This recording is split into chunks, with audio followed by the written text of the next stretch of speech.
Steve, I don't know. 7:02, call the meeting to order. Mr. Billing, would you please lead us in the Pledge of Allegiance? I pledge allegiance to the flag of the United States of America and to the republic for which it stands, one nation, under God, indivisible, with liberty and justice for all. No.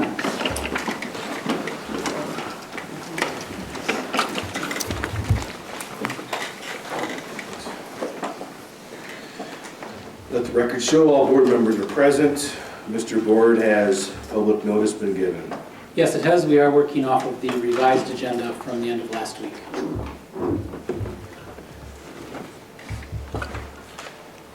right, public comment. Per policy 0167.3, anyone wishing to participate in the period of public comment must be a resident of the Richland School District, the parent or legal guardian of an enrolled district student or an enrolled district student. Persons wishing to participate must physically be present at the meeting and must register in advance. A total time allotment of 30 minutes will be given for public comment. Each participant shall be given 3 minutes to address the board. A translator may be used to translate verbal communication to the board.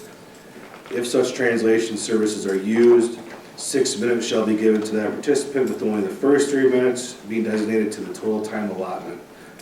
Speakers are not permitted to make inflammatory comments, use inappropriate language or gestures, attack specific persons, or make a specific person the subject of their remarks. Please see policy 0167.3 for a complete list of requirements and restrictions. If a person is unable to adhere to these rules, they may be directed to end their comments. Mrs. Steele? There were none. Thank you.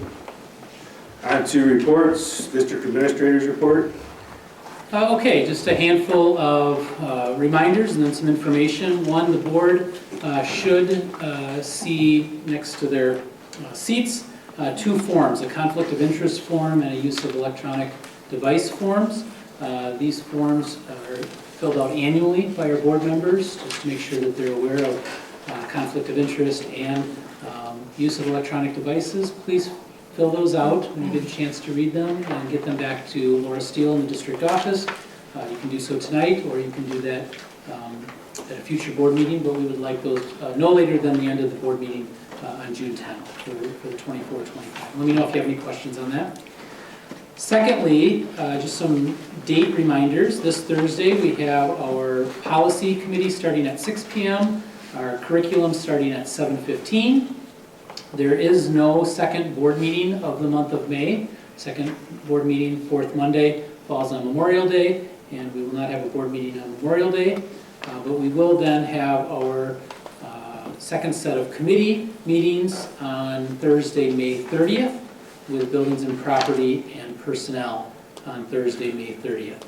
June's schedule is yet to be determined for as far as committee meetings. And then one last reminder, graduation, since we won't be seeing board members in a meeting prior to graduation, reminder to board members that graduation is on Sunday, June 2nd at 2 p.m. in the high school gymnasium. So again, if you would like to attend, please reach out, let Laura Steele and I know. We will relay that to high school admin. We'd love to have you participate and sit up on the stage when you do that. And then finally, just an update. Recently the board had approved health insurance increases with courts at a 1% increase. After that was approved at the board meeting, we did get a proposal back from Dean that actually resulted in a decrease in health insurance premiums. However, at that point, we had already shared with the board and our staff that we would not make any plan design changes. And so even though it would have been a reduction, we did not opt to take that. But what we did do is ask USI to go back to courts and say, hey, we have a reduction in premiums through another company. Can you do a little bit better than a 1% increase? And courts did come back with a change in their offer at 0 increase. Okay, so our health insurance and our dental insurance increase for 24-25 will be 0. There is no increase. and there will be no plan design change. So good news that I wanted to share with the board since the last time we had met. Any questions from the board regarding any of those things? Do you know off the top of your head what the total savings of that 1% increase would have been? Don't quote me on the exact amount, but I believe it was $30,000. Sound right, Mr. Bosworth? Just over. And more importantly, it's the savings year over year, right? Because any increase that we may have won't be on the additional $30,000. Okay, thank you. Board member reports. The Richland School District Foundation met on April 22nd and approved financing to, again, sponsor the 24 musical that is going to be Grease. Mrs. Niemeyer came in and presented information, and the dates tentatively are going to be November 8th, 9th, and 10th. We also talked over scholarships and what needs to happen to be prepared for scholarship night, which is coming up here in just a little bit. We will be voting on the approving the donation from the foundation as well this evening for the musical. And then we also had a scholarship committee meeting on May 6th that the scholarships were selected for.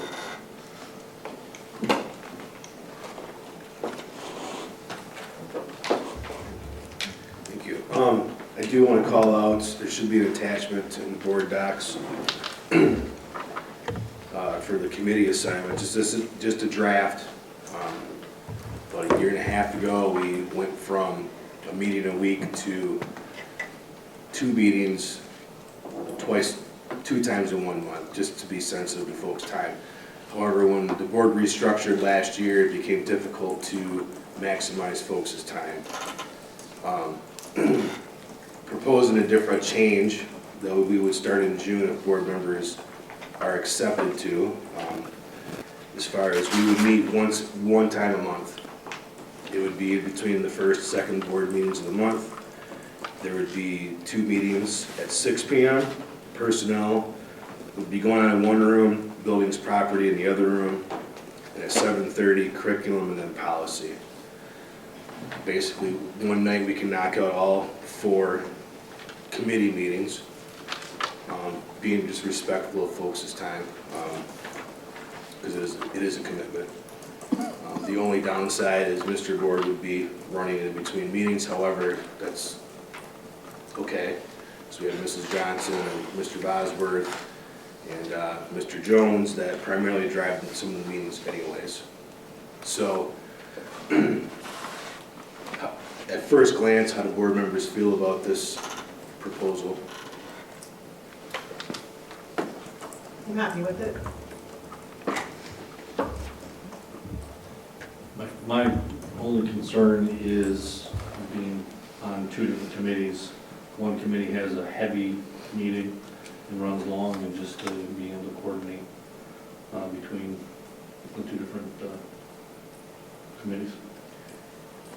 Yeah, there's obviously a time management element to this. However, we're also giving another 15 minutes, I believe, because the start time is usually 7:15, isn't it? We set it at 7:30. So there's an additional 15 minutes time allotment just for that reason, to hopefully make this type of schedule work for committees.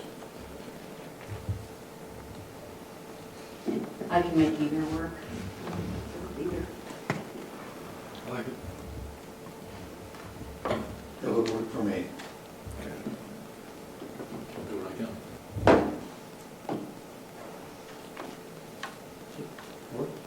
Okay,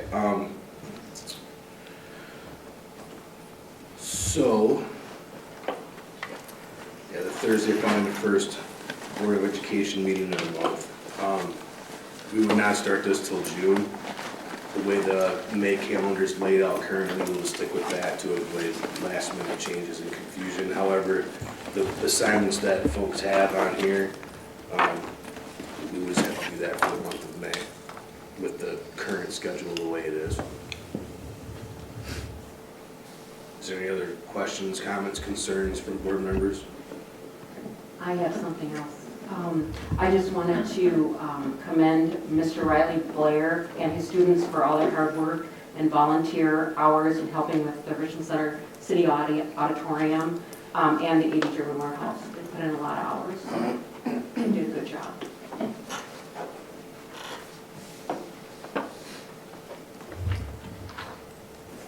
I attended a concert this past week, and it was fabulous, and I think recommendations and kudos go to those that organized it, and it was fabulous. I've attended an awful lot of concerts, and this was one of the best.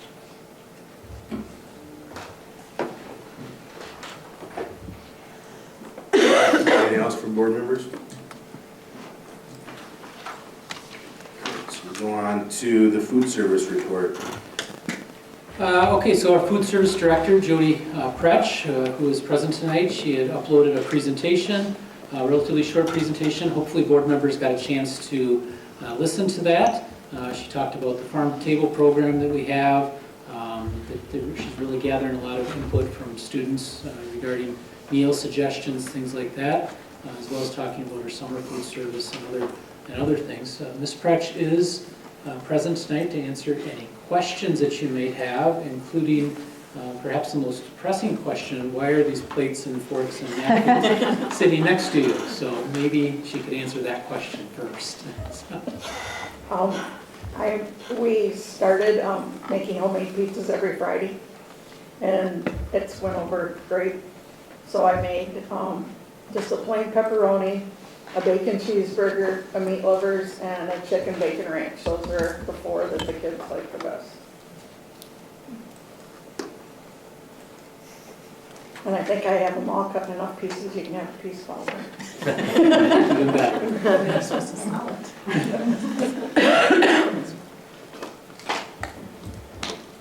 Anybody have any questions for Jody regarding the presentation or when you can get your food?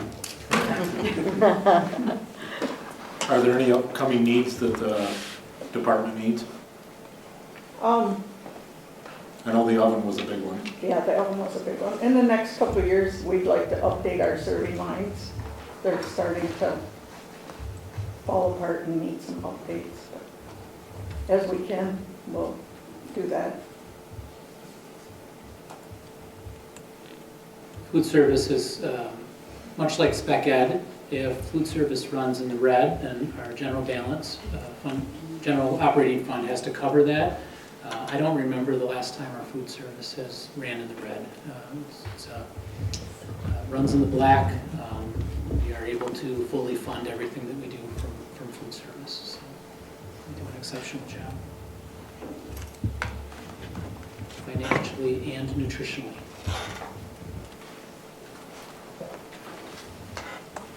Okay, thank you.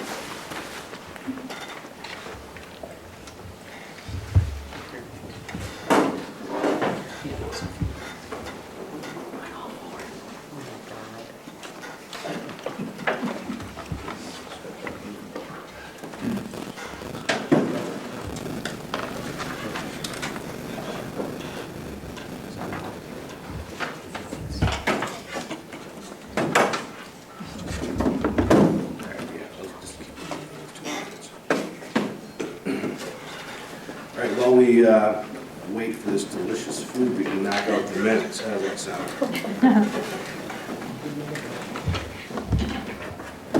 Is there a motion to approve the prior meeting minutes of April 15th, 2024? Move. Motion made by Mr. Bailey. Is there a second? I'll second. Seconded by Mrs. Dickman. Discussion?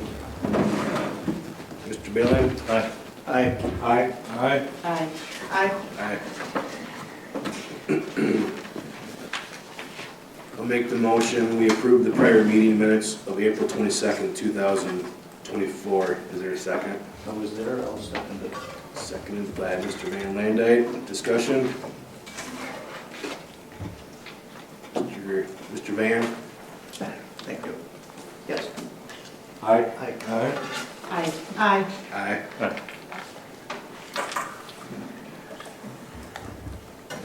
the financial items as well. The approval of statement of cash. I move we approve the statement of cash dated May 9th, 2024. Motion made by Mr. Downa, is there a second? I'll second. Second by Ms. Troxel, discussion. Mr. Downa? Aye. Aye. Aye. Aye. Aye. Aye. Aye. And I apologize, Mr. Bosworth, did you have anything you wanted to add on that? Nothing on the statement of cash. Okay, thank you. Approval of invoices. I move we approve Community First Bank General Checking Account checks number 86261 through 86343, ACH number 232401313 through 232401476, and EFT 202300087 through 20230000099 for a net total of $1,189,659.76. This is for the purpose of general operating costs of the district. Motion made by Mr. Downa. Is there a second? I'll second. Second by Mr. Huntemer. Mr. Bosworth, anything you want to add? Yeah, I would draw your attention to three things tonight. The first is on page 4, about a quarter of the way down there, it says Esser Tech Head Saw. That is a second table saw. What's unique about these table saws is they're made by a company called Saw Stop, and they have a CO2 cartridge in there, and when that electrical connector detects skin, it fires and pulls the blade down, and it's worked in our building a couple times, and now we'll have a second one to increase efficiency in the shop, but also to be safe at the same time. So I can find that interesting. The second example I would draw your attention to is on page 6. Right near the top there, Performance of Grease School version. You heard Mr. Bailey talk a little bit ago about a donation from the foundation. Typically the order is we accept the foundation, then we spend the money, but occasionally there's a need to spend money before we accept the donation, even though it's tonight. This is one of those instances where the musical just needed to get a couple things. And then finally, the third one on page 11, about halfway down there, there's a couple pretty large payments for insurance. You may remember our insurance, property, liability, crime, things like that. That was kind of tight. I just wanted to assure people there was no loss in coverage, and some of those premiums have already been paid.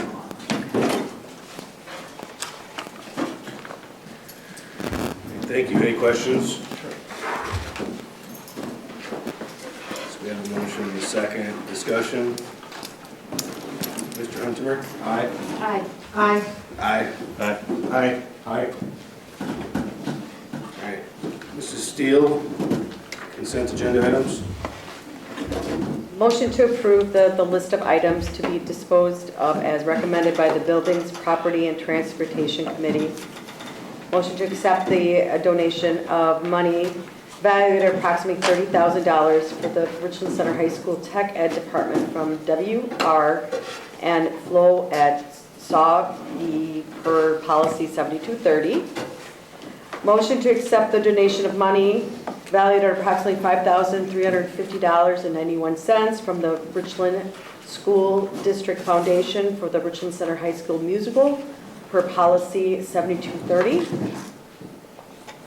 Motion to accept the donation of money valued at approximately $250 from the WREA Foundation per policy 7230. Motion to accept the donation of the Kestrel 5400 heat stress tracker valued at approximately $529 from Laura Selkaby per policy 7230. Motion to accept the donation of funds $300 from the Summit Origami to the Richland Center High School class of 2029 per policy 7230. Motion to accept the 24-25 student handbook for the Richland Center Primary School as recommended by both the Policy Committee and the Curriculum Assessment and Public Relations Committee.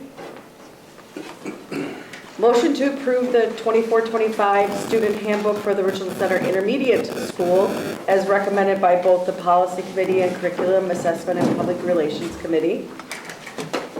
Motion to approve the 24-25 student handbook for the Richland Center High School as recommended by both the Policy Committee and Curriculum Assessment and Public Relations Committee. Motion to approve the Student Assurance Services Incorporated as the provider for the student accident insurance for the 24-25 school year. Motion to approve the 24-25 meal prices as presented. Motion to approve the summer school plans for 2024 as recommended by both the Policy Committee and Curriculum Assessment and Public Relations Committee as presented. Motion to approve the extended contracts for summer 2024 as presented. And motion to approve the budget revisions for the 23-24 fiscal year as presented in accordance with the provisions of the Wisconsin Statute 6595A. This shall require at least a 2/3 majority vote. And that is it.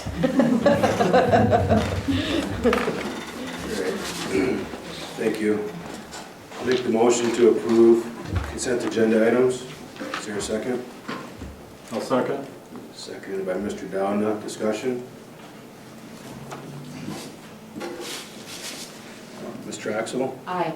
Aye. Aye. Aye. Since this happened before my time, I'll abstain. Aye. Aye. Is there a motion then to approve the modified agenda? So moved. Motion by Mr. Billing. Is there a second? I'll second. Seconded by Mrs. Dickman. Discussion? Mrs. Dickman? Aye. Aye. Aye. Aye. Aye. Aye. Aye. On behalf of the Board of Education, I would like to thank W.R. and Floyd A. Sally Family Foundation, the Richland School District Foundation, WREA Foundation, Laura Selby, and Summit Agronomy for their generous donations. Information and discussion items, the district vacancies and appointments.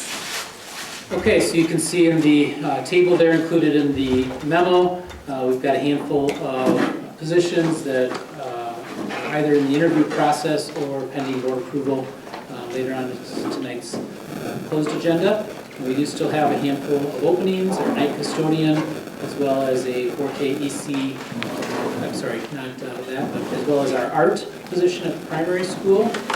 We have a math position open here at the high school, a district-wide ESL teacher.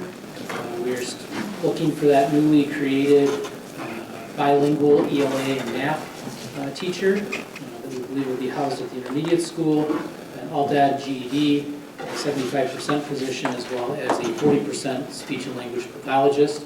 If we do not fill that one, we have plans to get those services through CISA. But those will be the openings that we currently have, and then down below that, you'll see some of the recent board action the board has been made aware of at the last meeting in terms of transfer vacancies and co-curricular positions. Any questions on our vacancies and or appointments? Thank you.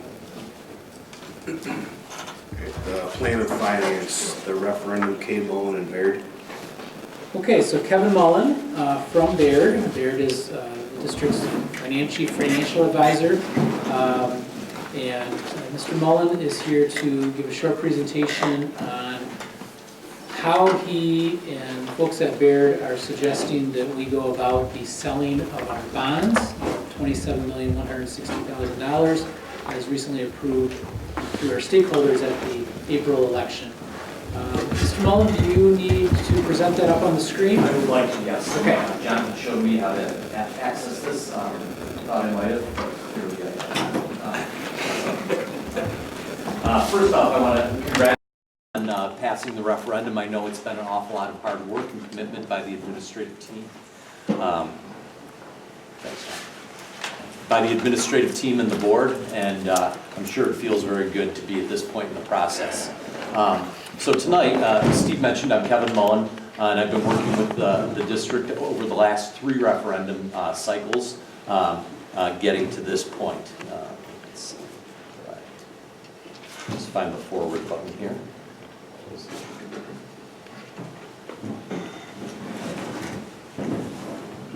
think you probably just need to scroll down because it's in PDF. Gotcha. Yes. Thanks.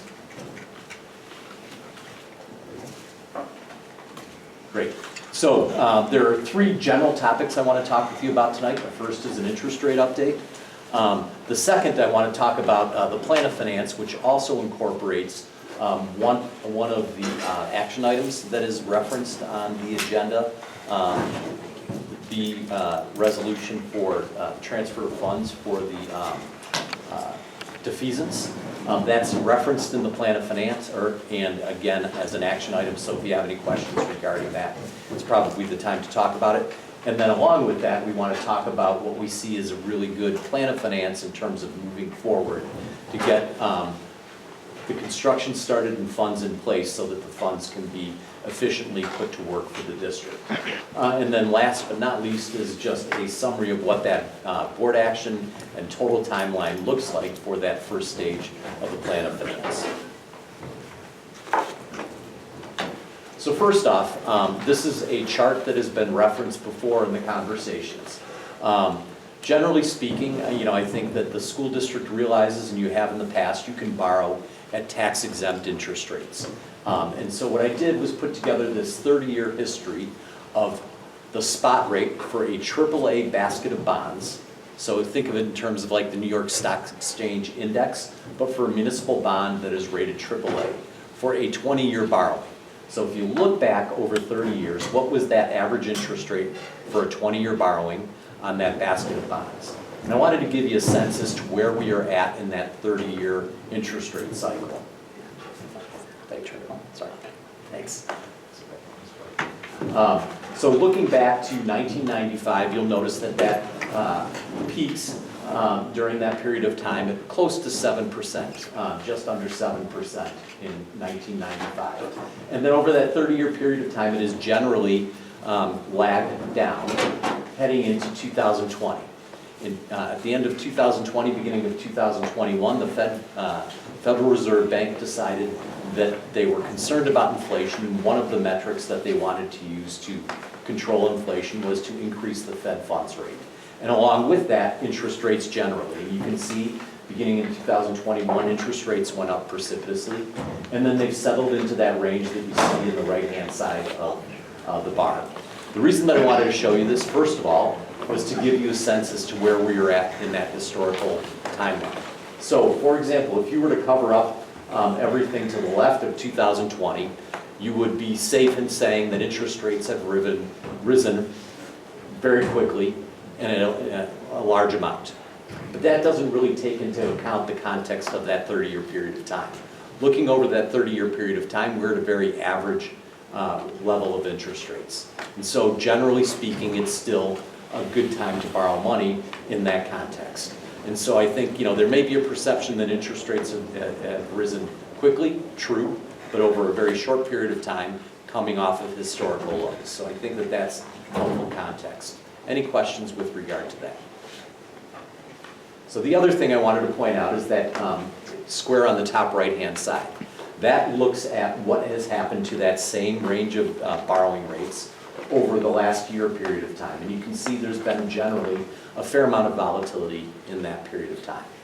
We've settled in right now at a point in time where that borrowing rate is probably in roughly the 3.75% range for that basket of bonds.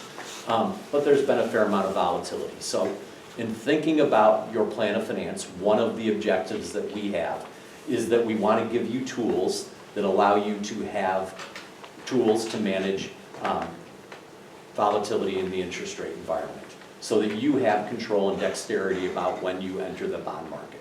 So that's one other piece of information that we wanted to bring to this plan of finance.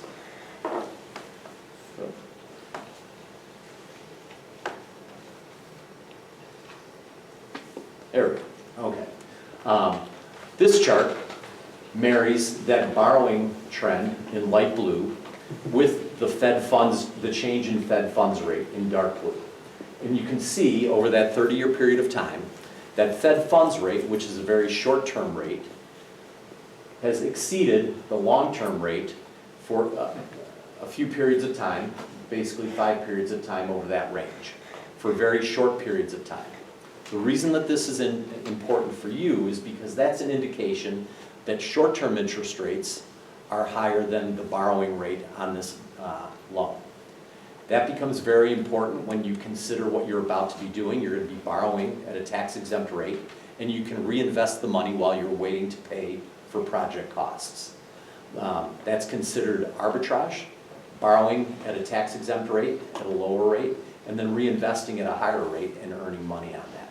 The federal government doesn't love the fact that you're able to do that. In fact, they have very specific rules that say you have to rebate that money back to them. However, they have a couple of exceptions for that rule. One is a small issuer exception. If you borrow $15 million or less in a calendar year, they say you've got 3 years to spend that money and not worry about what you earn. As long as that money is spent in that 3-year period of time and you're a small issuer, you haven't borrowed more in tax-exempt debt in the calendar year than $15 million, you don't have to worry about rebate. The other exception would be the 2-year spend down. They also have an exception if you borrow that money and spend it over a 2-year period of time. However, they have very specific constraints within that 2-year period of time. You have to spend 10% in the first 6 months, 45% in the first year, 75% in 18 months, and basically all of it within 2 years.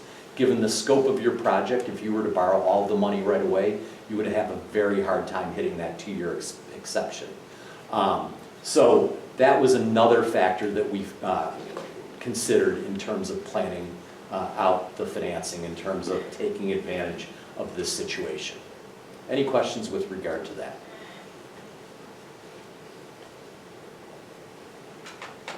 The arrows are the hardest part here. Never thought I had fat fingers, but. Okay. So in putting together that plan of finance, on the left-hand side, we had some goals in mind, and I've kind of alluded to a few of them. The first, though, the most important one, is that you communicated to the public that this tax impact for your entire project, both the operating increase plus the borrowing increase, would not be more than $1.10 per thousand. And in our mind, that is the most important aspect of the plan of finance, making sure that you're able to follow through on that promise. So that was the primary goal when we put the plan of finance together. We also want to minimize your cost, specifically your interest costs, right? So we want to put in place things that will allow you to access the bond market with the best chance at getting the best interest rate. Similarly, we want to minimize your interest rate risk, give you tools that give you flexibility with when you can enter the bond market so that you're doing that in an efficient way.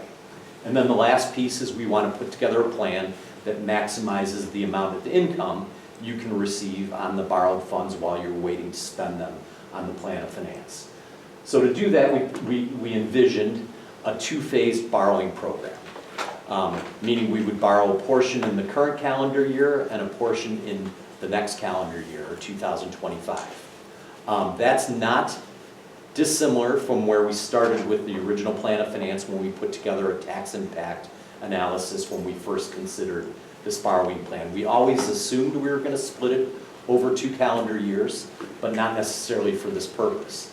The reason that we originally considered splitting it over two calendar years was because the state allows you to borrow each borrowing for up to a maximum of 20 years. But given the scope and magnitude of this project, we thought that splitting it over 2 calendar years and essentially giving you 21 years of repayment, would allow you to keep the tax impact lower. So that was always envisioned. But when we considered the opportunity for the small issuer exemption, meaning borrowing $15 million or less in a calendar year, we determined that it would make sense to borrow no more than $15 million in 2024, and then come back in 25 and borrow the balance. So that's the first aspect of this plan of finance. The second is that we would have a maximum repayment of 20 years, as I discussed earlier, and that we would target basically impact in 2027 to 28 at an amount that would get you to that $1.10 and no more, and then level debt service thereafter. And I'll show you this in numbers in a minute, and I think it'll make more sense. The other piece is that I think it's very important that we consider getting a bond rating on this borrowing. And we would consider and suggest going back to Moody's for your credit rating. They currently have an outstanding rating on the bonds that are outstanding already. We feel that you would comfortably get to that A1 credit, but obviously we'd have to present the credit to Moody's Investors Service, but we feel that that's a very important component of this. So, phase one, we would suggest borrowing up to $15 million in 2024, as I mentioned before. In terms of giving yourself the maximum pricing flexibility, we would suggest a negotiated method of sale, meaning that you would work directly with an underwriter, specifically Baird. Baird is an underwriter, to negotiate the interest rate on the borrowing at the time of the sale. The reason that we feel that that's good, obviously we're an underwriter and we feel that we do a tremendous job in remarketing bonds, but we're also the largest underwriter in the state and one of the best in the country. And so we really feel like our execution to do that is very good. In addition to that, it gives you flexibility in terms of when you enter the bond market. So if you head into the bond market with the expectation, rating in hand, that you're going to be pricing the bonds on Monday, and for whatever reason there's dislocation in the bond market, you can defer that pricing until Tuesday or later in the week or later in the month. It gives you the ability to decide when you enter the bond market.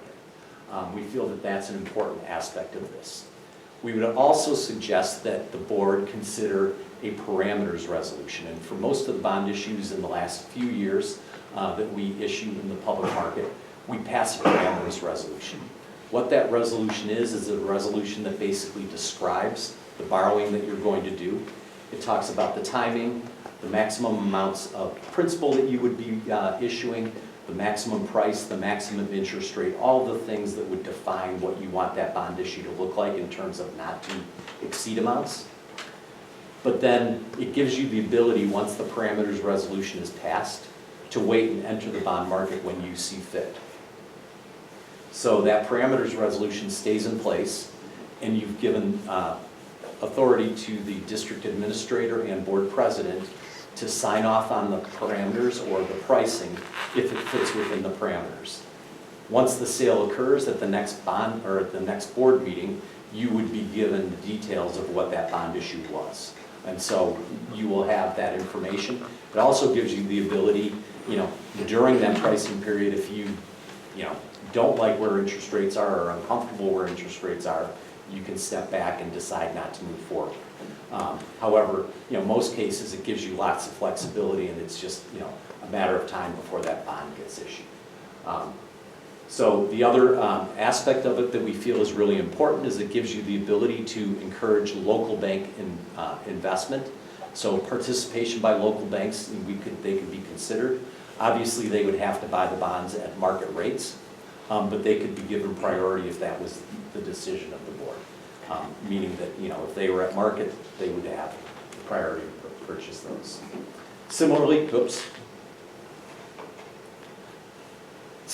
with the phase two, same plan of finance with the balance that's not issued in 2024, that portion would be issued in 2025. We had assumed no growth in value in the plan of finance that we put together, which we think is very conservative. So we didn't assume any additional growth in value moving forward. So your average growth, obviously over the last 4 years, has been really substantial, 5%. And certainly in the last 2 years, it was probably unprecedented over the last 20 years, where you had growth of over 16% in 23 and roughly 13.5% in 2022. So again, we assumed no growth in value moving forward. Questions on all of that? I know that's a lot to digest.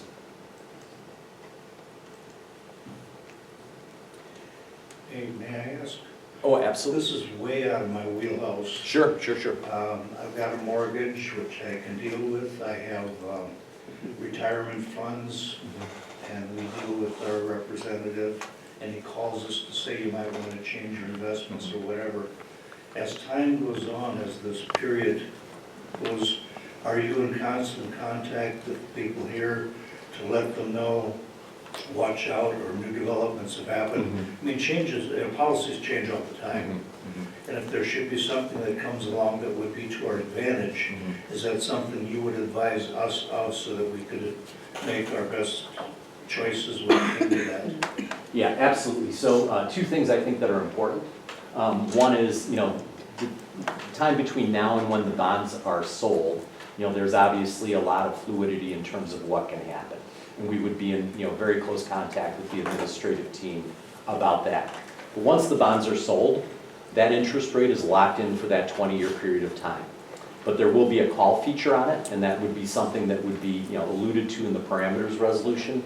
Right now, that prepayment or call feature would be in the 7 to 8 year period of time, similar to like what you've had on your previous bond issues. I think those were in the 10-year range.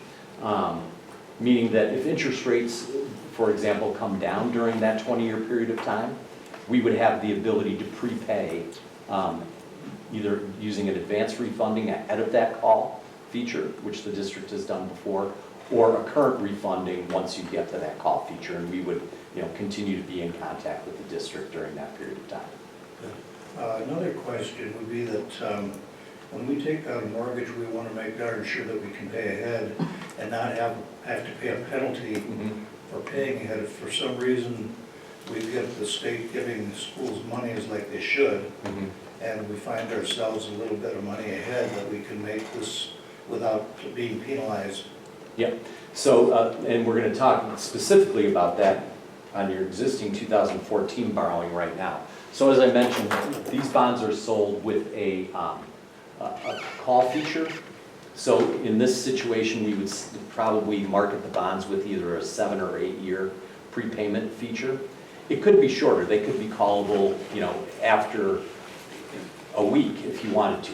However, you would likely pay a higher interest rate to have that short of a call feature because the investors want some assurance that they're going to get a return for a certain period of time. So right now in the market, a 7 or 8 year call is at that point in time where there isn't an interest rate differential. So we would have that period, that call feature probably as the suggested call feature for you, for the district. So you can prepay before that. That's referred to as an advance refunding or a defeasance where you set up an escrow. So there is a cost to set up the escrow ahead of time, but there's no prepayment penalty by paying early. Because you have to pay the interest cost between now and the time of the call feature. So there is a cost to set that up, but there is no penalty for early prepayment, so to speak. Thank you. So along with that, your action item under B in tonight's agenda is actually approving the actual formal defeasance or prepayment of some of the bonds that were issued in 2016. You may recall in the school district budget back in September and October, when you considered the school budget, you included some additional payment for Fund 39 debt that was issued in 2016. And in fact, the school district levied an additional roughly $2.9 million of debt service to prepay bonds. So part of what we're doing tonight as an action item is formalizing that process so that you could put that money into an escrow and prepay some of those bonds. So up here on the left-hand side is what your 2016 borrowing looks like presently before the defeasance. It has principal payments that range from $505,000 in 2025 to $290,000 in 2035.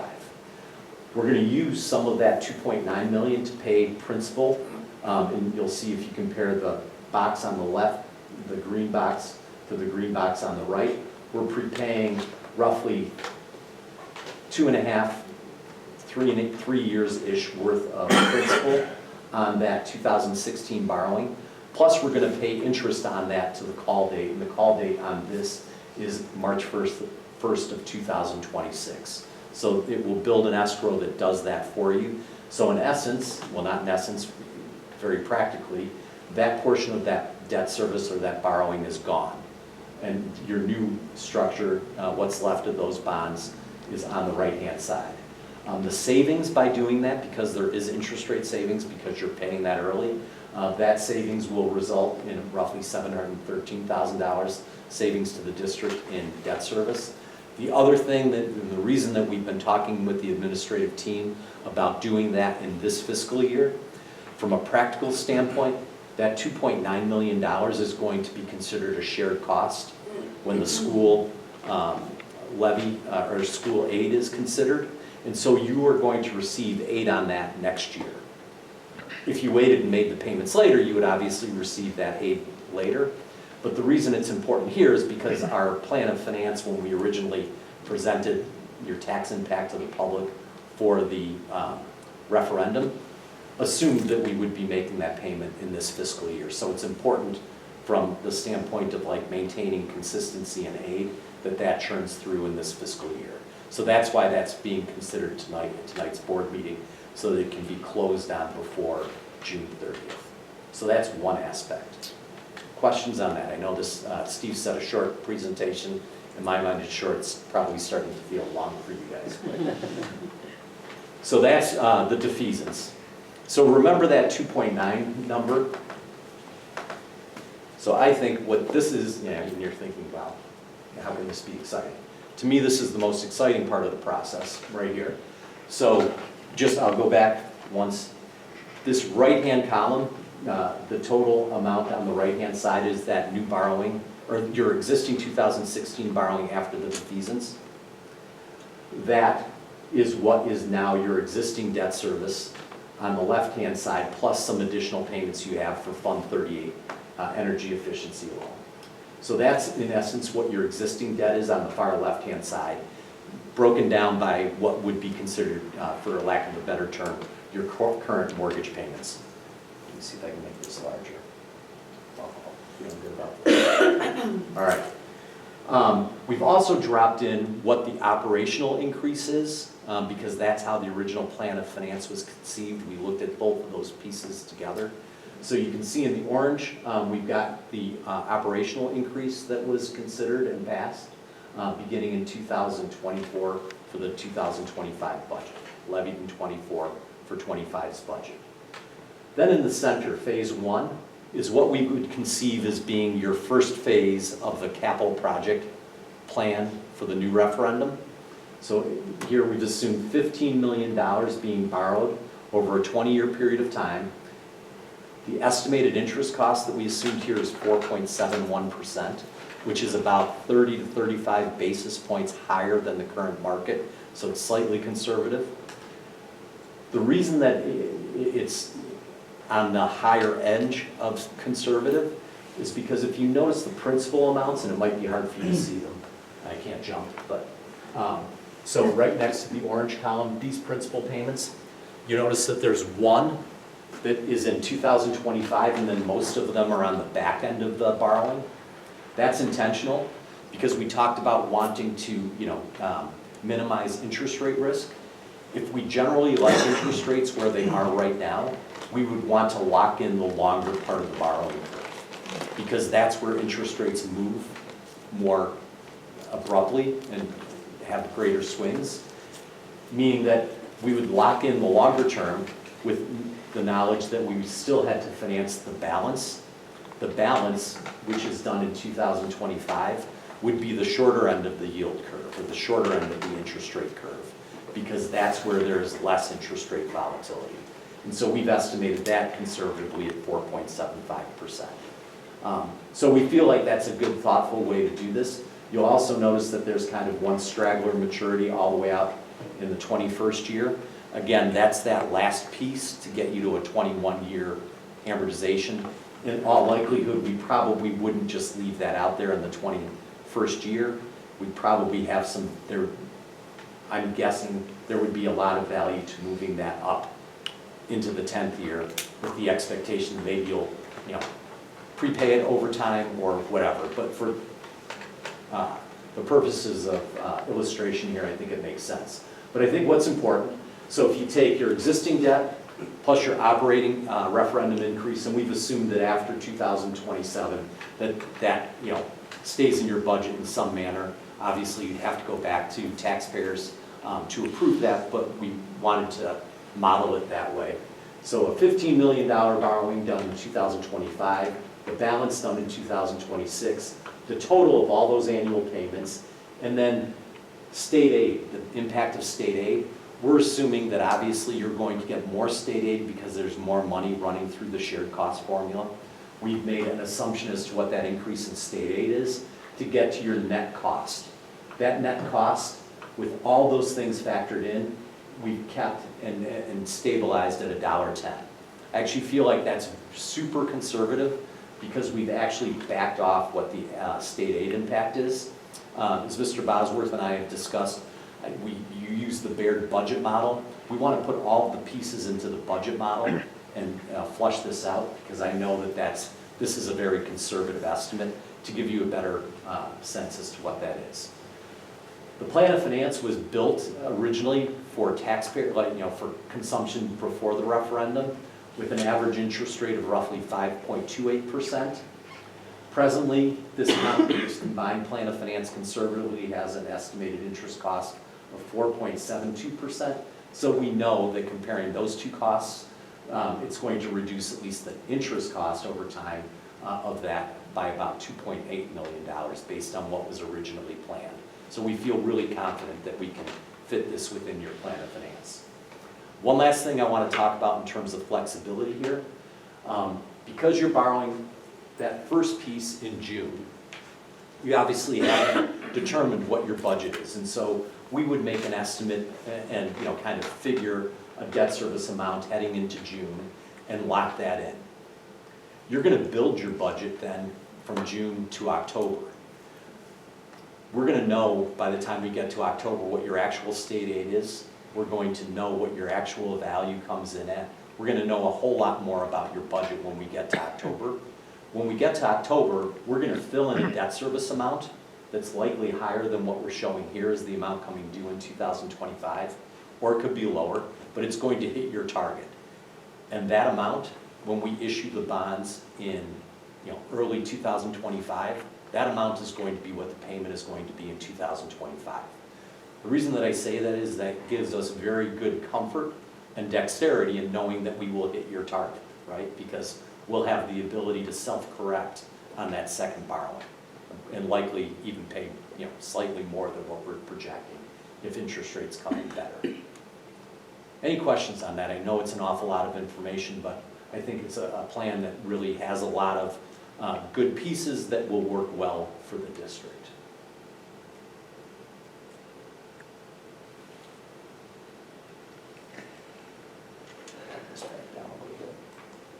So one of the pieces that I think is important is that we get that first portion borrowed relatively quickly so that you can get it invested and working for you between now and the time that construction occurs. So this is a plan of finance of all the things that need to occur between now and in this situation, we're assuming that closing would occur at the end of July.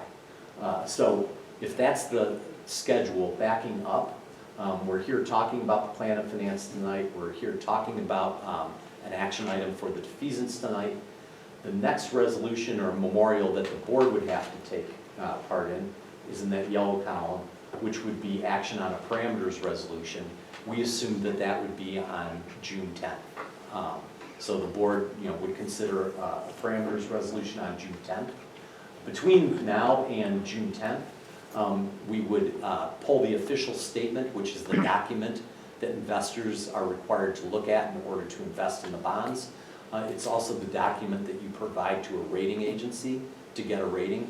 And between now and then, we would schedule the rating call with the administrative team and get the rating process started.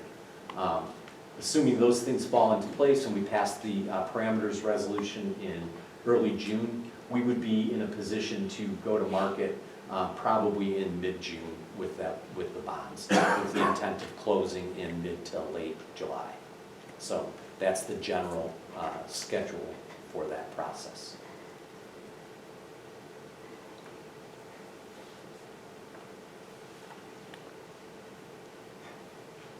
So any questions with regard to the defeasance and the action item, and/or, obviously the plan of finances it's been considered tonight?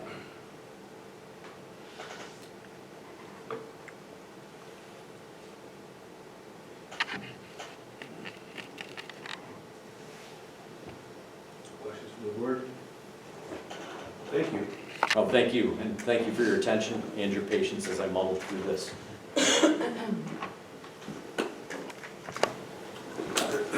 Alright. New policy 9500.02, naming of district facilities, first reading. Okay, so naming of district facilities came to the board in a first reading about a month and a half ago. Then it came back to the board for a second reading, along with the opportunity for the public to state their opinion on the policy. And there were members of the public who expressed some concern specifically around the grandfathering in of policies that of naming rights, specifically the Avitus repealed. At that time, then the board had decided to kick that back to policy committee to look at that. We solicited the help of those folks who expressed interest, that spoke at the public comment and at the policy committee. And the change that was made to the policy was, it's highlighted there in the blue, almost all of the way down under the evaluation and approval process. You'll see it's highlighted there that the grandfathering in is subject to an expiration date of December 31st, 2056. That is changed from the 15-year expiration that was going to go into effect. And the thought process behind that specific date was that would be 50 years after the Avitus Rip Field was named, and that would give them 50 years of naming rights to that field. And so the folks that expressed concern, again, they were at the policy committee, they endorsed that, policy committee endorsed that change as well, and then are bringing it back to the board. Tonight is the first reading. Happy to answer any questions that you may have regarding the policy or the change, as well as our policy committee could help answer that as well. And then at our June 10th board meeting, we would again have a public hearing specifically as it relates to this policy. And then if the board feels like it wants to act on it, the second reading and subsequent action would happen at that June 10th meeting as well. So that's a general timeline. Again, the board has seen this now a couple of times, but there is a revision, specifically the expiration date on those named facilities that are grandfathered in, specifically the Avitus Rip Field. Policy committee chair, did I miss anything you'd like to add? Any questions? Any questions from the board regarding the change?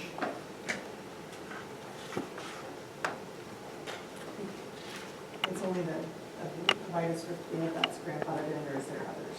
Well, the policy is written so that if there are others that we have not thought of, that would fall under the same timeline, but Okay. we're not aware of any at this point. Okay, thank you. Thank you.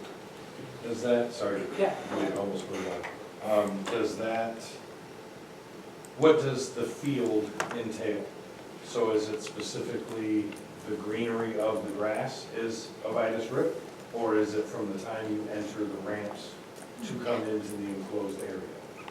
I don't know that it's been defined to that level. I think it's generally just that area, but you could, the area of everything within the bleachers, inside the fence, including the track and everything. However, any components of that, the track itself or high jump area or whatever, those could be individually named within the Avitus Rip Field.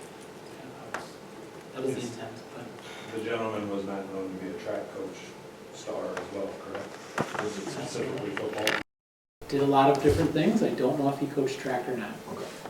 And so I would assume the general intent in this discussion might be the grass of the field I itself. would think that that's a fair assumption, but it is just an assumption.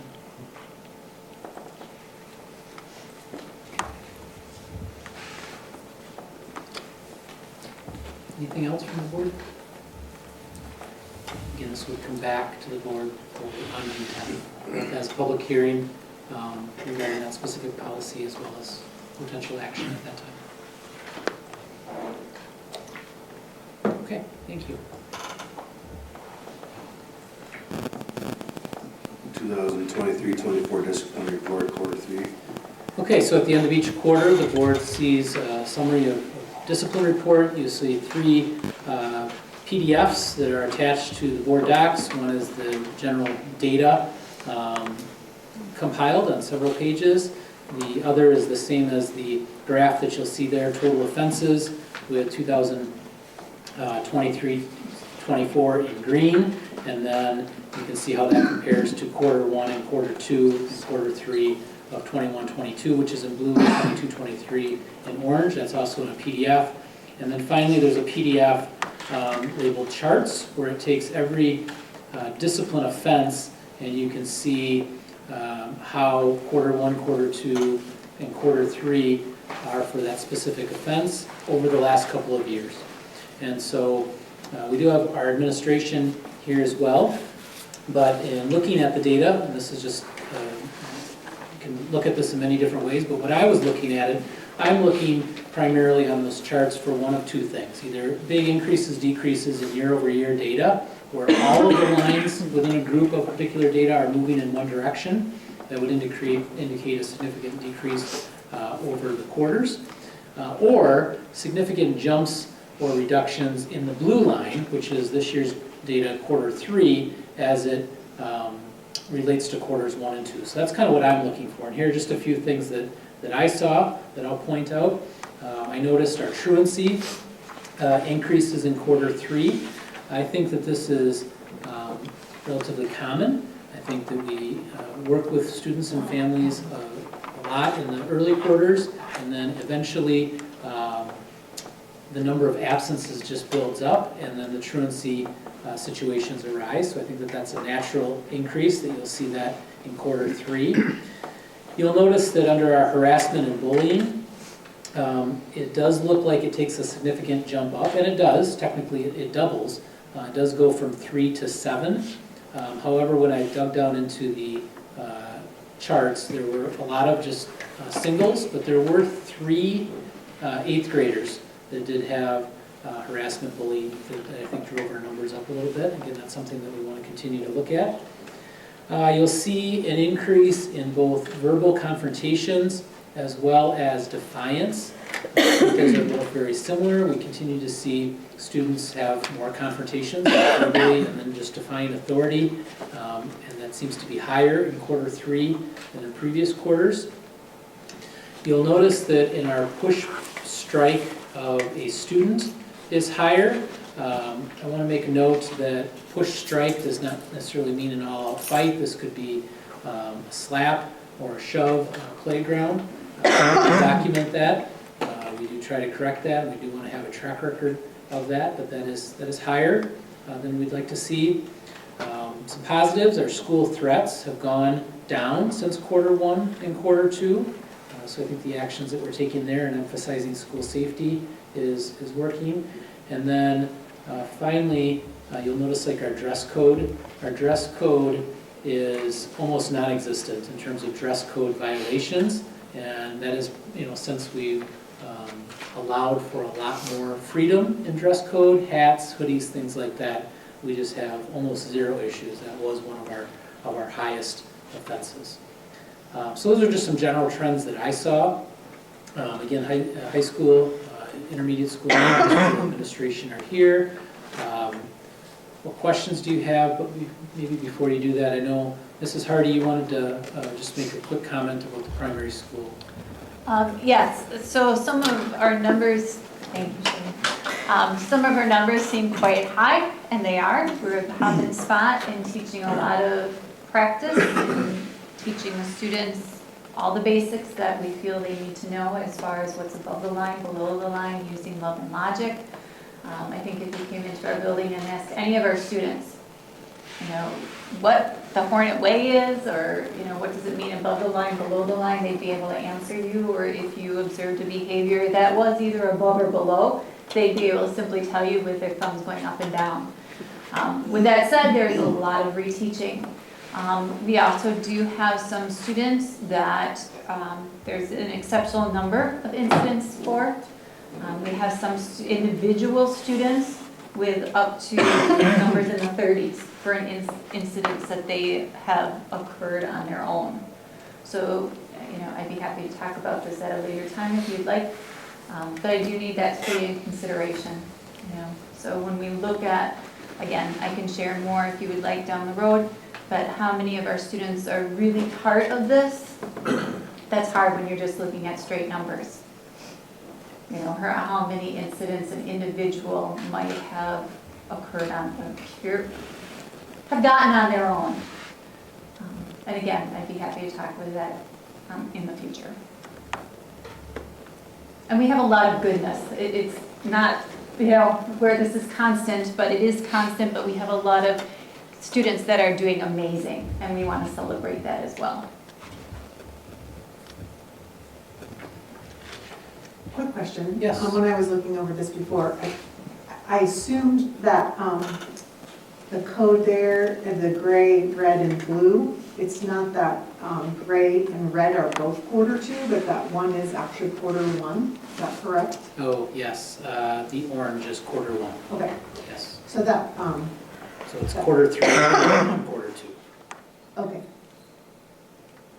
Okay, that's not what okay. Yeah, it's the way it imports it in there. Okay, that's fine, that's not what I had assumed. Okay, and then just to kind of recap what I think you're trying to say, Ms. Hardy, is you're just saying like some of the upticks at the primary school are because of maybe some students that struggle and they have repeated offenses instead of spread out over like this, like maybe a culture of misbehavior across the whole population. Correct. Okay. Nicely said, thank you. And then, is there a way that we can is there a way you can pull the data that would show that, like this many offenses over this many students ever? Yeah, we absolutely can. Just interesting for a future date. Yep. Okay, thank you.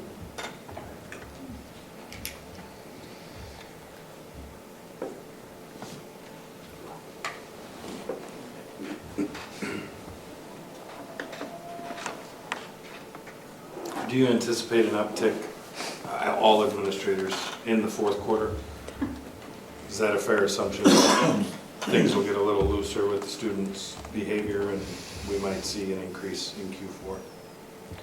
Yeah, I mean, our expectations stay the same. I think as students are getting eager for summer, that is naturally occurring. So there could be an uptick there, but typically we see it in our 7th and 8th years more than 9th and 12th.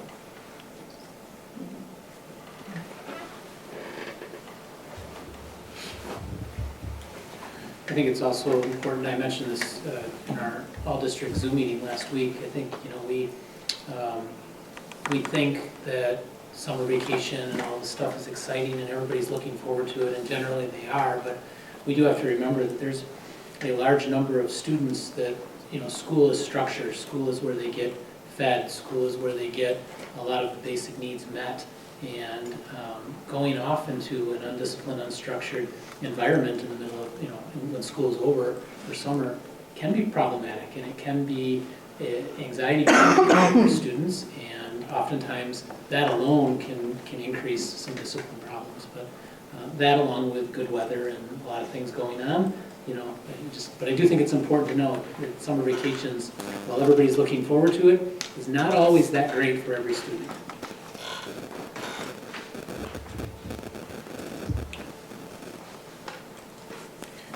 Any other questions from board members? I think while it's never a great thing to see an increase in the numbers, some of the things that also are glaring in a positive way, categories of harassment based on gender, religion, sexual harassment seem to be significantly low. It does not seem to be a prevalent thing, as well as possession of weapons, firearms, etc., being zero, essentially zero. It's, I guess, while pushing or striking is not a preferred method to handle yourself, to keep it at that level versus how things could, hate can tend to come out. And fortunately, at this point, it seems as though we can kind of curb that. Thank you.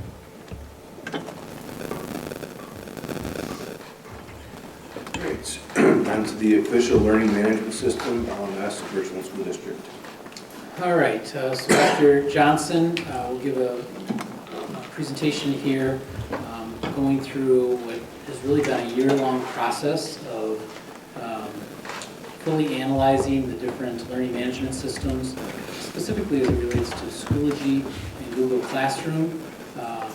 Did a full analysis, and she'll give you that entire timeline and where we ended up and how this looks. Dr. Johnson, go ahead. Good evening. Forgive me, I have extreme allergies right now, so lots of things are happening that I sometimes can't control. I apologize. So yes, the learning management system project. Okay, so how we got here. Essentially, over a number of years, between 2017 and 2022, we had several new hires that brought with them experience in Google Classroom. And our district purchases and trains and supports Schoology. And through those years, it became a little bit more of a question mark as to what platform people were actually using. We actually, during COVID, we still were using Schoology, but people with Classroom, Google Classroom, would actually put some of their links to their Google Classroom in Schoology to go then out to their Google Classroom. And I'll talk a little bit about that later, why that's not an option. And a majority of our teachers at this point in time use no learning management system. Now, to describe to you what this truly is, a learning management system is, if you picture COVID times when students had to log on virtually to learn, it's essentially a platform where teachers can have interactive conversations, live or recorded. They can record their voice, they can record video, they can post assignments and quizzes and tests and all kinds of things. And that's essentially where students lived during COVID, was on an LMS, is what we call it, a learning management system. So what we're trying to figure out is what's best, because we were hearing from families that multiple learning management systems were being used, and so as their students were going from different teacher to different teacher in the upper grades, they were having different learning platforms that they were having to access.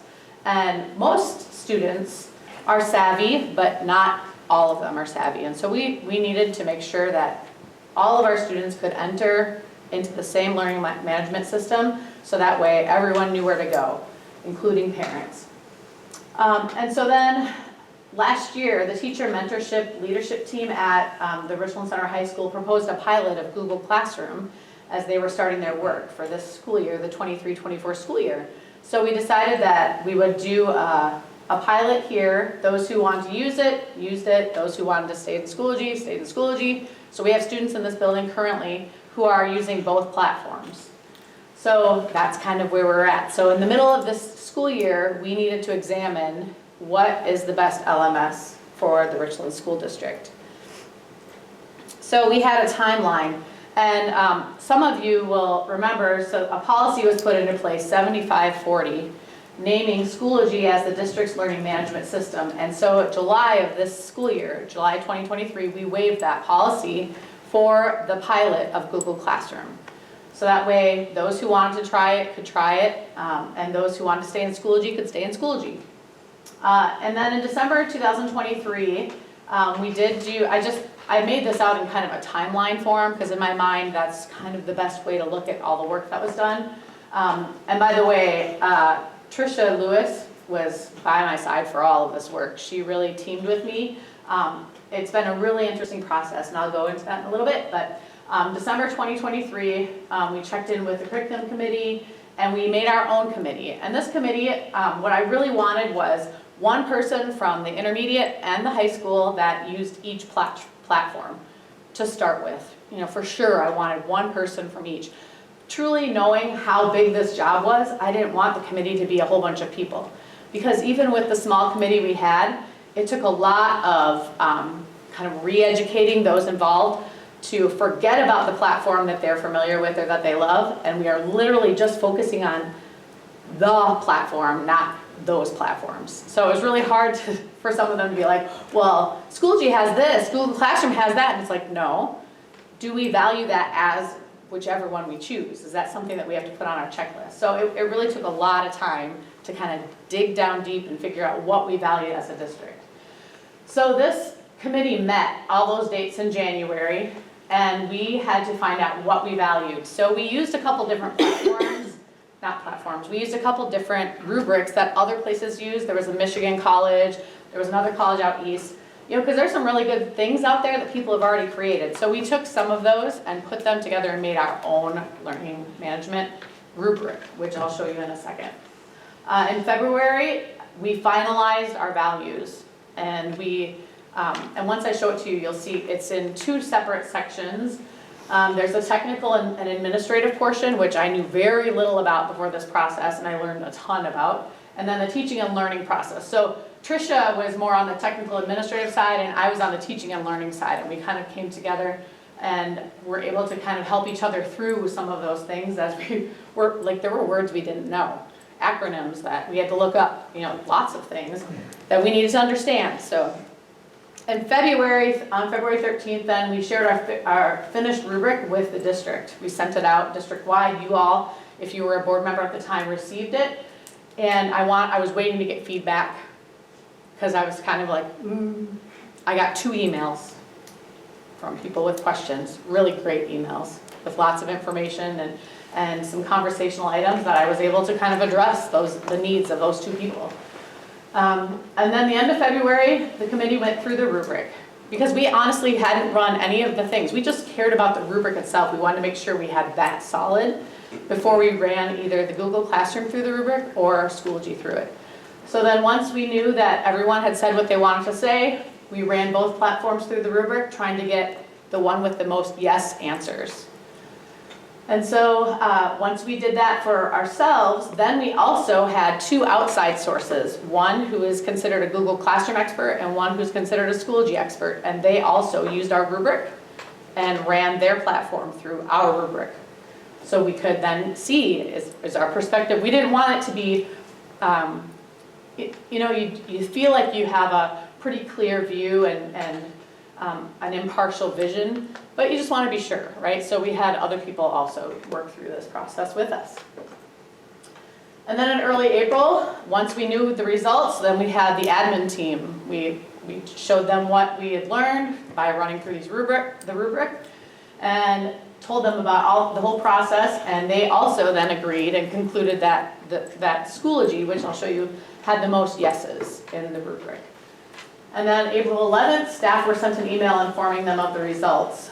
And then the end of April, our in-service day, we used a portion of that day to help staff who need to transition their teaching and learning from Google Classroom to Schoology. So we had several folks attend that. And we will also provide more time as the summer goes until Tricia leaves for the summer. She'll be doing some training prior to leaving, and then also when she gets back. And we'll do much more ongoing training as years go by. And in May, I'm collecting a list of staff from the building admin as to who we know is a Google user, so I can really set aside, I have hours that I can pay people for curriculum work, and so I want to know folks who need that support, and I can build in time for them, and I can pay them outside of their school day to finish some of this transition work that they may need to do. And then this summer, as I've noted, Tricia is available on these exact times, and she'll help people transitioning. She's already made several videos. The process, in most ways, is pretty slick. But of course, there's going to be some things. There's always something that doesn't quite transition over the way you want. And then in the fall and moving forward, the building administrators will continue to follow up with me about who needs support, especially new hires. Who have we hired that has only used something else? Because there's also lots of other learning management systems out there. We want to make sure we can help support those people. Tricia's willing to do one-on-one trainings. She's willing to do other videos, departments, you name it. She's open to it.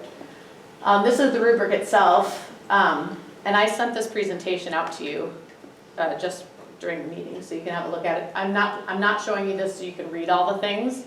I just want you to know how much information is in this. This is the technical and administrative side, and we even made notes over here that the professionals told us what they know about those parts. So this is the technical side, and then this is the teaching and learning side. So there's multiple pieces to what we had to learn and go through. 54 items were measured in the technical and administrative side, and 42 items were measured in the teaching and learning side.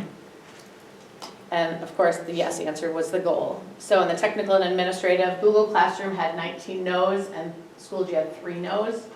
And then Google Classroom had 27 yeses and Schoology had 47 yeses. The NAs we found when there was something that we didn't know and the professionals didn't even know. And there were also things that they canceled each other out. So if they both didn't have it, or if after we went through it, we adopted the rubric, but as we were moving through it, we're like, I don't really, now that we're talking about it, I don't think we value this. So then we made that an NA. And then on the teaching and learning side, you can see the totals there also. So what questions do you have for me about the process we went through? With only getting 2 feedback on it originally, what kind of support are you getting? What kind of pushback are you getting now that you're deeper into the transition? Well, I don't know that we're going to get a lot of that until we can't access Google Classroom anymore. That's when it might get rough. Just as a side note, Google Classroom isn't free, if that's something you've heard. And it also, the free version is something that we can't manage as a district. So you could bring in your own Google Classroom and show your kids, and we wouldn't even know what's on it. So that's a big part of some of the teaching and learning portion that we're talking about. And so when you talk about the pushback, some of that is the question marks that people didn't know. So just re-educating folks on the platforms and what it is why we chose it. That's why Mr. Board talked about it at his meeting with the district last week, and I'm talking about it with you now, and both are recorded, and hopefully everybody's hearing all the things. And as I meet with staff for educator effectiveness and things like that, I'm bringing it up to them then too. This isn't meant to be a gotcha or a secretive anything. It's really more of a whole bunch of work that needed to get done. And so now here's the information. How do we move forward is kind of where I'm at. But I want to make sure I'm not missing something. And with having the subject matter expert, were there things that were exposed that didn't realize that Schoology had opportunities for more development or enhancements that we can incorporate? Yes, for sure. And another part to how we used Schoology previously was more limited, and we're trying to learn more about that, like the family portion of Schoology and how that's going to look, or how it could look, or how we want it to work.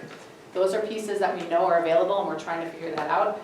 And we are finding there's a lot more things that Schoology used to not be able to do that now it can do. We are hearing things about Google Classroom. If you've ever used Google Docs, how slick it is that I can have a document, I can share it with Amy, she can be in another building, and she and I can simultaneously work on a Google document together. That was a big, big piece to why some of our teachers in this building really wanted Google Classroom.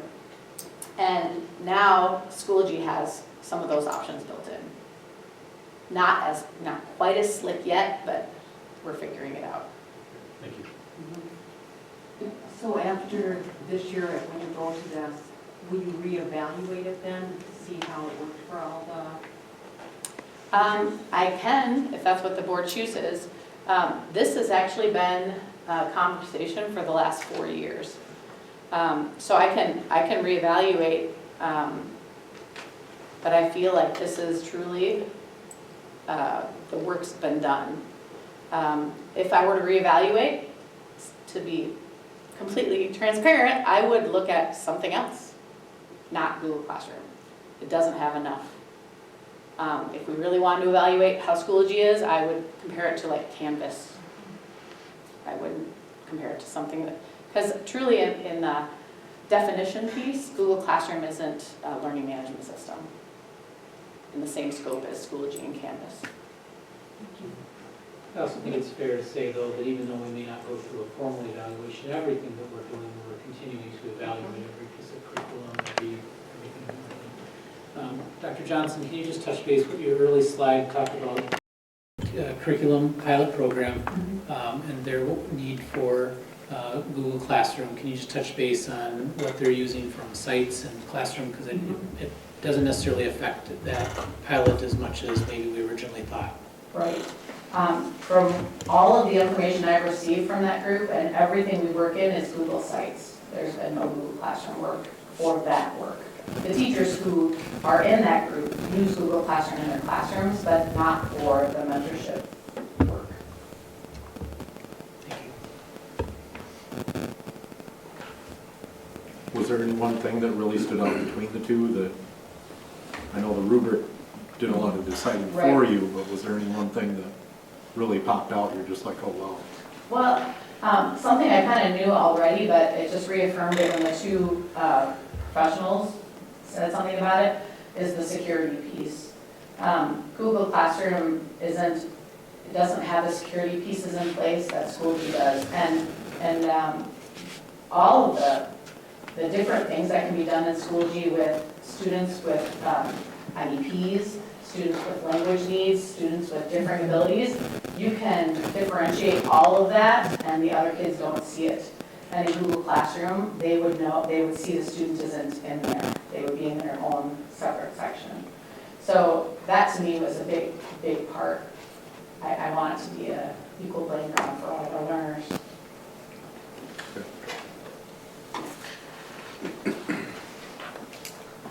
I think as a parent and a former teacher, to me, what you've done, I think, is very good. I think that to narrow it down to one system that everybody uses makes it much easier for parents out there because, like myself, I don't have a teenager near to me. When I come to new computer programs, it's difficult. And what is this for? What does this mean? What does this do? You know, no, wait a minute. Don't go so fast. So, you know, that learning ability is good. And I would agree with Mrs. Troxel that, you know, if you could do a follow-up now that we've gotten into the program officially, if maybe a year from now we could, you know, look it over and see how it's developed over that time, how they've improved their programs, and see just where we stand and kind of report on where we are. And I know there's other programs out there, but if there should be something else that comes up that would surpass the abilities of this, that's something we can consider at a later time. But I congratulate you on what you've done. Thank you. Thank you.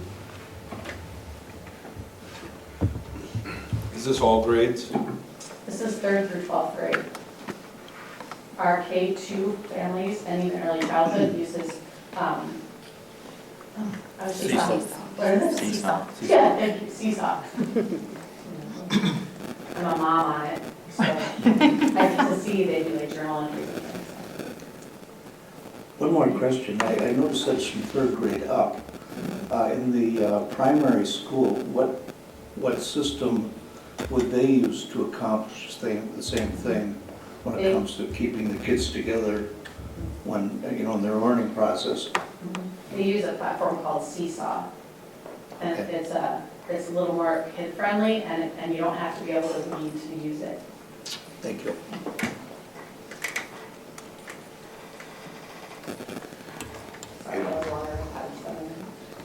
Any other questions from board members? Thank you. Thank you. All right, on to action items. Revision of policy 7510, use of district facilities. So this is a policy that our policy committee had worked on over this last school year. They finalized the revisions that they wanted to make in March. I just missed it at our last board meeting, so that's why it's here a little bit further apart than what I'd hoped. But really what this policy is it's added, and if you look on it, scroll down a little bit on that policy, there's a section called staff use of facilities. And if you're on board docs, it's in green. If you've printed it off, it may or may not be highlighted.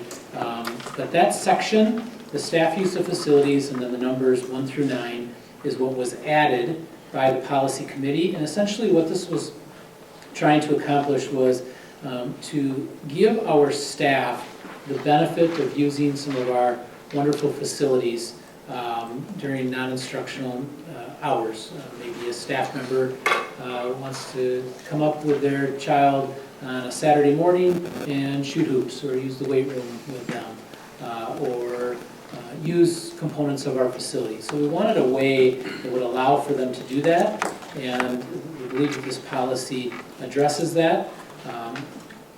Very simply speaking, it's allowable for a staff member to bring members of their immediate family and one person not living with them, so child and friend, but they can't have a full birthday party in their gym. You know, they can't do that. But they could bring one additional family member, so long as they got approval from the building principal and our maintenance and operations director to make sure that there wasn't any maintenance going on, or that we didn't just put a fresh coat of wax on something that they need access to. And then that they would be responsible for ensuring that the building is safe and secure and locked when they leave and cleaned up and all of those things. But this is a policy, or a privilege, I should say, that many school districts have. We wanted our staff to have that ability as well. The policy committee is recommending this revision. Our insurance company is okay with it as well. It is not workman's comp or anything like that should something happen. So I think we've covered all of our bases with it. But again, policy chair, did I miss anything that you want to add? You highlighted what I was going to mention. Questions from the board? Are we requiring a facility use agreement when they do this? They would not need to go through a facility use agreement. They could just, they could either reserve it if they knew they were going to be in here through the process that they normally have, or work with that. You know, if it's a Saturday afternoon, they can get a hold of their building principal and Mr. Jones, and it's all good. We would go through those hoops. A lot of that's done online, so you know, we can. Okay. With the key fob system that we have full records of everybody who enters and leaves the buildings and things like that. So we're able to keep better records now of everybody as well. Any areas off limits? Like I assume, for example, the welding, tech ed may not be accessible due to safety concerns. Yep, number 6 addresses that, and it says that the employee is properly trained on the use of that facility area or any components in it. So we would not let somebody who was not properly trained in some of those things to use it. But if they were, and they had a piece of lumber they needed to rip, they could probably do that. Would this include the auditorium? If someone's not a properly trained ballet artist, for example, does that mean that they can't get up on stage and twirl? I'm not sure how to answer that. This would include all of our facilities and being properly trained in all of them.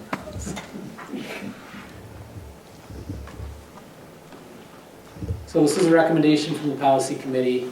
We would be looking for action if the board is so inclined.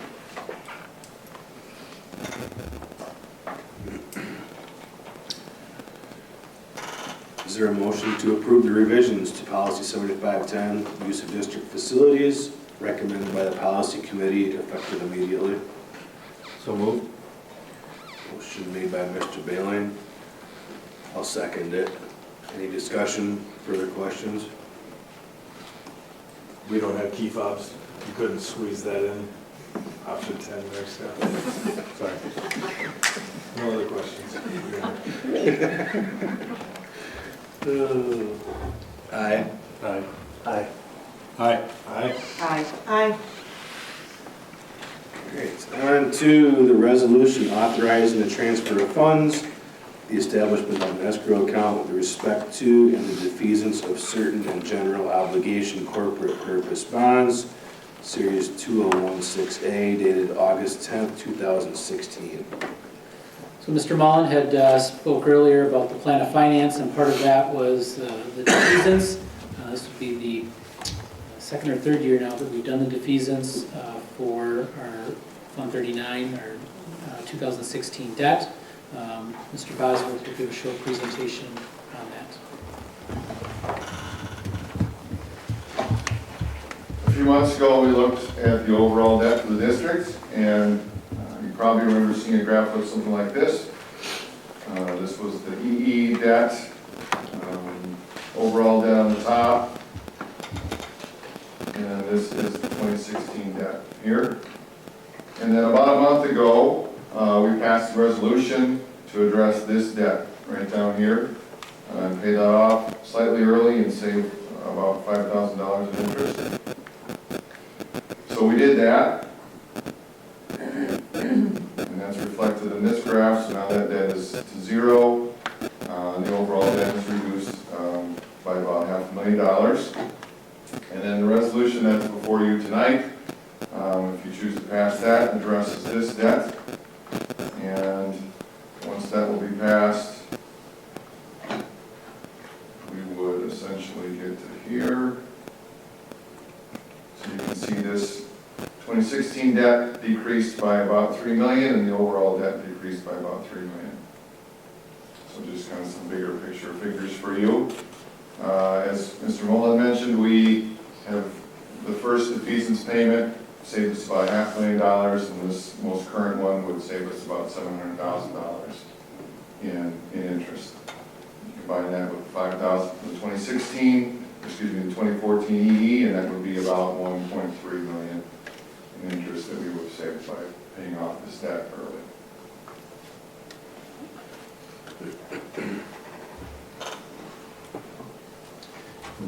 So this defeasance that we've done for the last couple of years, this was how we were able to stabilize the mill rate at $9.12. This is how we were able to pass the first referendum, the operational, without any tax increase.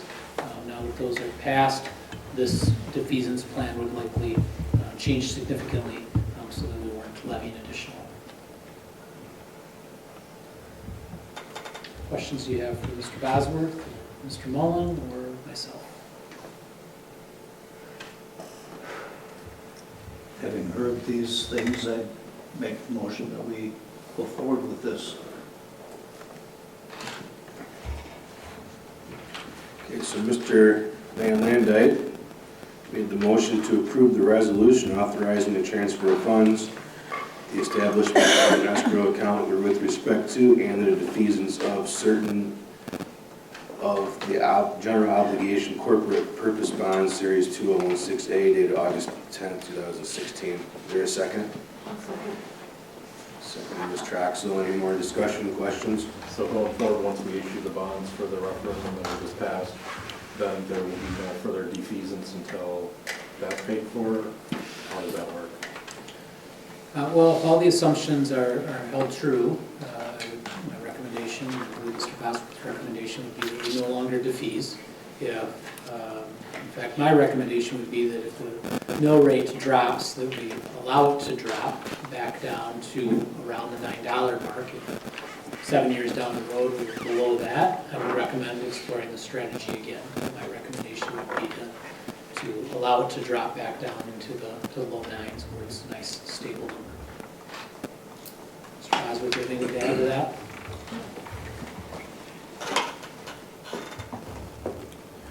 Mr. Bailey? Aye.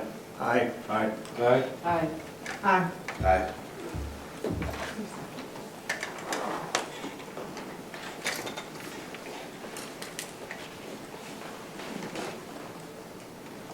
All right, the food service staffing for 2024-25 in the summer of 2024. Okay, so we are constantly evaluating the best way to use our employees and be the most efficient that we can be. Food service is kind of going through this efficiency stage right now, as it's coupled with the high increase in summer meals that we did. Last summer, we did over 40,000 meals that our food service provided to our communities. That created workers having to work during the summer. And so Mr. Bosworth is going to go through a proposal here, and that's one of the changes. And the other is as we look at shifting employees' schedules and hours to be most efficient on where they're most needed. So and Mr. Bosworth can probably explain it a little bit better. Go ahead, John. Yes, we have two concepts for you to consider tonight. The first one is in regards to the summer meals. We had somewhere between 3 and 4 employees that worked essentially all summer preparing these meals. So we're proposing that we make 3 of those employees full-time employees. And you can see the dollars associated with that.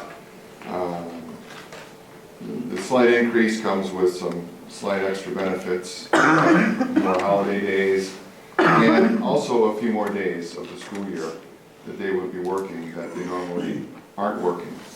But I think the idea here is if we're going to have people that are working, potentially 230 days a year, maybe we could just make them full-time and have them work all year and treat them as full-time employees. That's the first concept for you to consider. And that comes at an increase of about $17,000.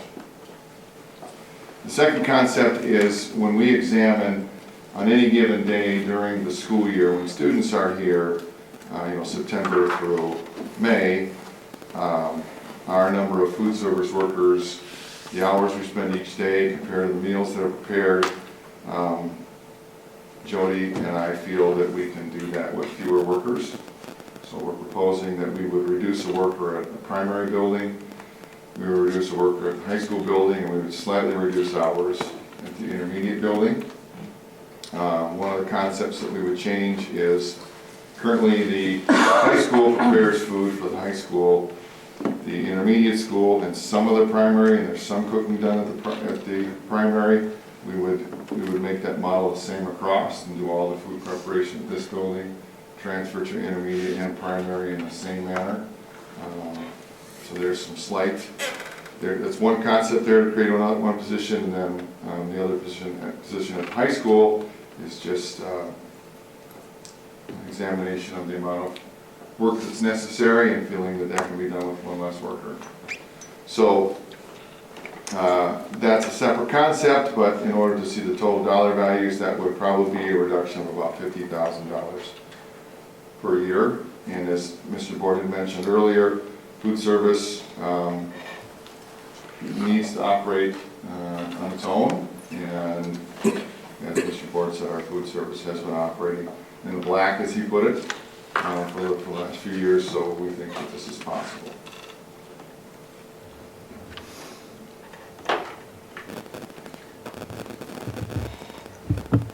Were the 3 employees that this will affect, have they been talked to? Are they aware of this and it's good with them? Or they're good with it? I believe that Jody has spoken to the entire food service department in general, but has not spoken with individual employees yet. That would come. Okay. And I wanted to say that, and this is a relatively poor community, and for the number of meals that were given out during the summer to those in need, I think is an excellent thing. We claim to be a Christian community.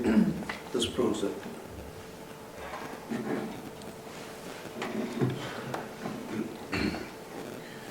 Any other questions from board members? I guess that was my question as well, is how would you determine which employees are kept and if Jody would make that decision, or if some are already part-time, or, and then... We have a couple of positions, if we're going to move to a model of no cooking at primary, that's one of the positions we would eliminate, not necessarily people, but we would stop cooking there. And at this building, there's 2 positions that Jody has identified that are kind of doing the same job, and we feel we can combine them into one single position. Does that help? Yes, thank you. I don't see anywhere in this that Jody has mandatory 2nd and 4th Monday board meeting. Is it too late to get that added? It's, Because my plate is empty. Next time, put the chocolate. that's all I can do. He's always the most requested administrative report. So, And I guess just to clarify, all the changes proposed would result in a net savings of $32,964. Is that number accurate, or is it appears that the 17,389 and the 27,461 should be added together and then subtracted from the 50,353. Am I reading that correctly? the 50,000 is the savings of the school year changes. The moving 3 people to full-time is a $17,000 add. So 50 minus the 17 would be approximately 33. Did I say that correctly, John?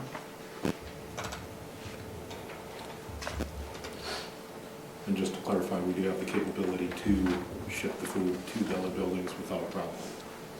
Yes, we currently do it. We ship all the food to the intermediate, some of the food to the primary. We'll just put a little bit more on the truck. Okay.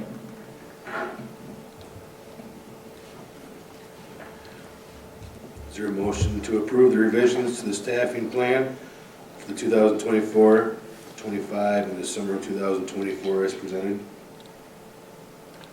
I so move. Motion made by Mrs. Dickman. Is there a second? Sure, I'll second. Seconded by Mr. Hunter. Any more discussion, questions? Mr. Van Landijk? Very good. Yes. Aye. Aye. Aye. Aye. Aye. Aye. All right, Chromebook purchase from fund balance or lease options. Okay, so Mr. Bosworth will present 2 options. Our Chromebook lease that we have for our students and staff for 2020 is expiring, and we are now going to have to go through a new Chromebook agreement. Mr. Bosworth can talk you through the 2 options that we're considering and the ones we're recommending.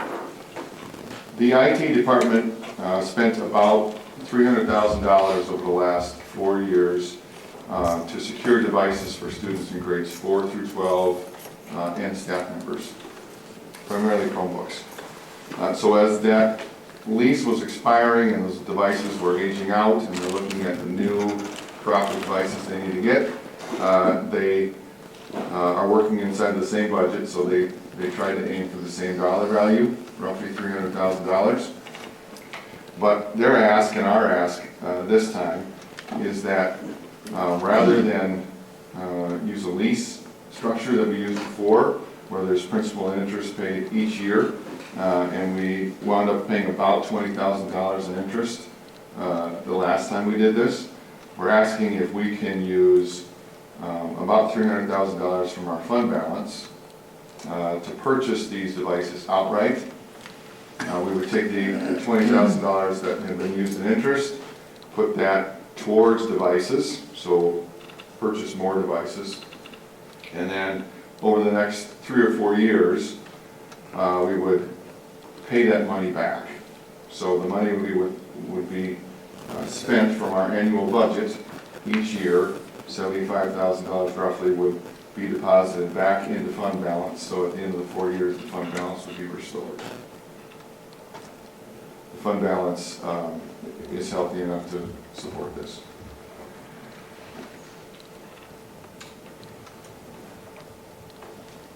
And at the end of this, then, these would be ours, so we could resell them for a profit that could purchase the next batch, right?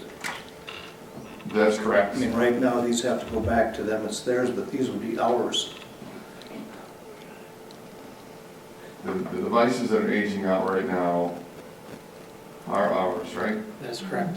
So we The lease, purchase. I believe, had a $1 buyout at the end, so we own them at the end of the lease. Okay, so can we sell them for a profit to put back into our coffers? We actually sell them we offer them to our students at a very reasonable rate. I believe it's $10 perhaps, but for our students to purchase and have an extra device at home. And then those proceeds don't necessarily go to purchase new ones, they go to help fund some IT supplies. It doesn't generate enough to make a significant dent in this. As long as one learner that comes back, we're good. That is correct. You mentioned that purchase option. How would one go about purchasing at the end of this year for those interested students? I don't know exactly where the communication's at, Ms. Perkins, it looks like you have that Yeah, answer. I believe when we have a student check-in at the end of May, we have 2 different days, one for seniors and one for other students. So at that time, they will be able to purchase their Chromebook there. Okay. They'll have change and cash banks. Has that information already been sent out to the students and parents? I'm not sure, I have to check the IT. Check that. Thank you. At the intermediate, we'll be sending out a Google form, because ours are a little bit different, where we have 3rd or 4th graders. We'll have the option to eventually purchase, but we're offering them to our 5th and 6th graders first. So that information will be going out to parents tomorrow.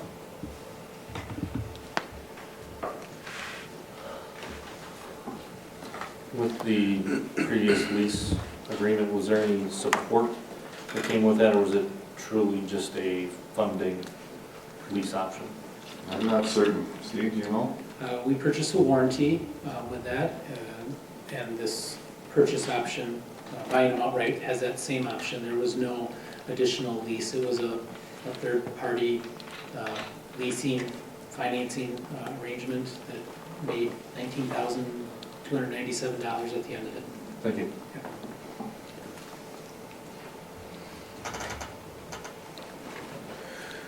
Any other questions from board members?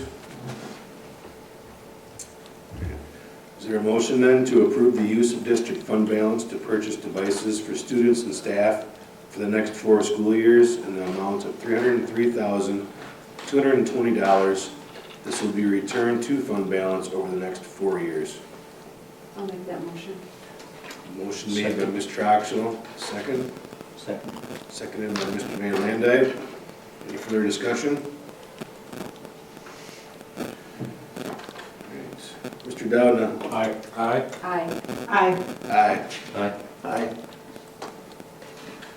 I'll make a motion to convene in closed session pursuant to 19.851 C, E, F, and G, and Section 118.125 of the Wisconsin statutes as appropriate to discuss individual employee hiring and compensation, administrator evaluations and compensation, resolution of special education dispute, matters related to a pupil's expulsion record, proposals and strategies for negotiations with, for construction management firms, and student open enrollment applications, and related information. The board may take action on these issues in closed session if necessary and appropriate. Is there a second? I'll second. Seconded by Mrs. Nickman. Discussion? Yeah, I have some discussion. I just would like to say thank you to Mrs. Fresh for the pizza and tell her how delicious it is. That's all. You can bring her back into this other first. As long as she's got a cart with her. I think Mr. Bosworth used her to get yeah. Mr. Huntsman? Aye. Aye. Aye. Aye. Aye. Aye. Aye. Thank you.